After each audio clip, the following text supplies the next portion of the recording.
Hello guys, most welcome to my YouTube channel AKC education. चलिए आज हम कक्षा 10 के गणित के एक महत्वपूर्ण प्रश्न को देखते हैं जो बोर्ड की परीक्षा 2024 के लिए काफ़ी महत्वपूर्ण है।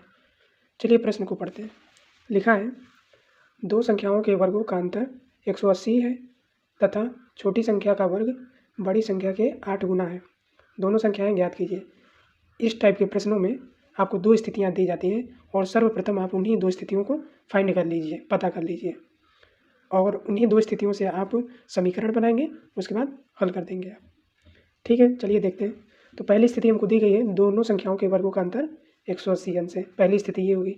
दूसरी स्थिति क्या है? छोटी संख्या का वर्ग बड़ी संख्या के 8 गुना है। दूसरी स्थिति ये है। तो सबसे पहले हम मान लेते हैं छोटी संख्या और बड़ी संख्या x और y। माना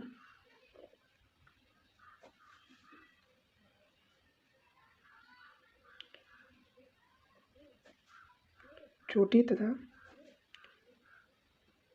बड़ी संख्याएं क्रमशः x तथा y है। इसके पश्चात हम प्रश्न के अनुसार देखेंगे। प्रश्नानुसार यहाँ से देख लीजिए। प्रश्नानुसार पहली स्थिति क्या है? फर्स्ट स्थिति, दो संख्याओं के वर्गों का अंतर 180 है।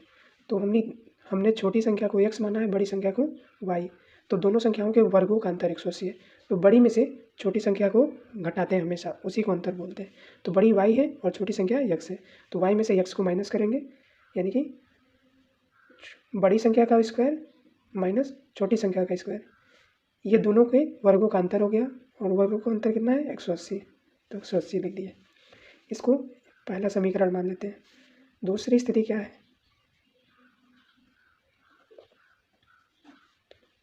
दूसरी स्थिति, छोटी संख्या का वर्ग बड़ी संख्या के 8 गुना है।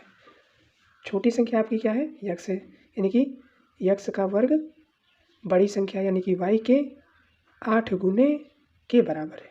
ठीक है, छोटी संख्या का वर्ग बड़ी संख्या के 8 गुने के बराबर है। ये दूसरी शर्त होगी। अब ये वाला एक्स स्क्वायर का मान हम थोड़ा इसको ऐसे भी लिख सकते हैं, x square is equal to 8y। ये एक्स स्क्वायर का मान इस वाले समीकरण में हम रख देते हैं।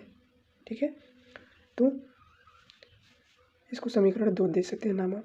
ये पहले वाई स्क्वायर है तो वाई स्क्वायर माइनस में यहाँ क्या रखेंगे? तो माइनस का 8y इज इक्वल्स टू 180 है तो 180 है। फिर इसको हम इधर ला देंगे, इधर प्लस का इधर आएगा माइनस का हो जाएगा, बराबर में 0। अब हम इसको गुणनखंड विधि से हल कर लेंगे। तो हमको फैक्टर करना है, 180 का ऐसे गुणनखंड करना है कि दो संख्याएं ऐसी खोजिए जिनको गुणा करने पे 180 आए, माइनस का 180, और उनको जोड़े घटाए तो आपस में तो माइनस का 8 आना चाहिए। तो ऐसी दो संख्याएं हमारी 8 और 10 हैं। तो y square is equals to minus का 18y प्लस का 10y। अब देखिए 18y में से 10y को माइनस कर देंगे तो ये हमारा माइनस का 8y बचेगा। इसको ज्यों का त्यों लिख लेते हैं 180। अब इन दोनों में इसमें कॉमन लेना है, इसमें कॉमन लेना है। तो इन दोनों में y कॉमन है तो y को बाहर कर लेते हैं। बचेगा हमारा एक y यहाँ पर, माइनस का यहाँ से y चला गया, केवल 18 बचेगा। प्लस में इन दोनों में कॉमन क्या है? तो हमारा 10 कॉमन मिला, तो 10 का कॉमन ले लेंगे बाहर। यहाँ केवल y बचेगा, माइनस है तो माइनस लगाएंगे। यहाँ से 10 कॉमन चला गया तो केवल 18 बचेगा। अब हम दोनों जो सेम है ब्रैकेट, इसको एक बार और जो बाहर बाहर है उसको एक बार लिख लेंगे। ये दोनों बाहर है, y प्लस 10, 3 को एक ब्रैकेट में।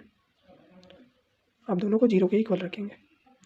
y माइनस का 18 बराबर 0, यहाँ y प्लस का 10 बराबर में 0। तो यहाँ से y बराबर 18 और यहाँ से y बराबर माइनस का 10 आ जाएगा। तो चूंकि संख्याएं माइनस की नहीं है उसे तीसरी हम प्लस का 18 ले सकते हैं। तो यहाँ पे y बराबर हम 18 लेंगे तब क्या होगा, यहाँ पे देखते हैं। y बराबर हमारा कितना आ गया? 18। अब जब y का मान 18 आ गया है तो हमको x का निकालना है मान, तो इस y का मान इसमें रख देते हैं। तो लिखेंगे समीकरण 2 से, समीकरण 2 से x square is equals to बराबर में 8 इंटू में y का मान कितना निकला है? 18। तो यहाँ पे रख देंगे 18।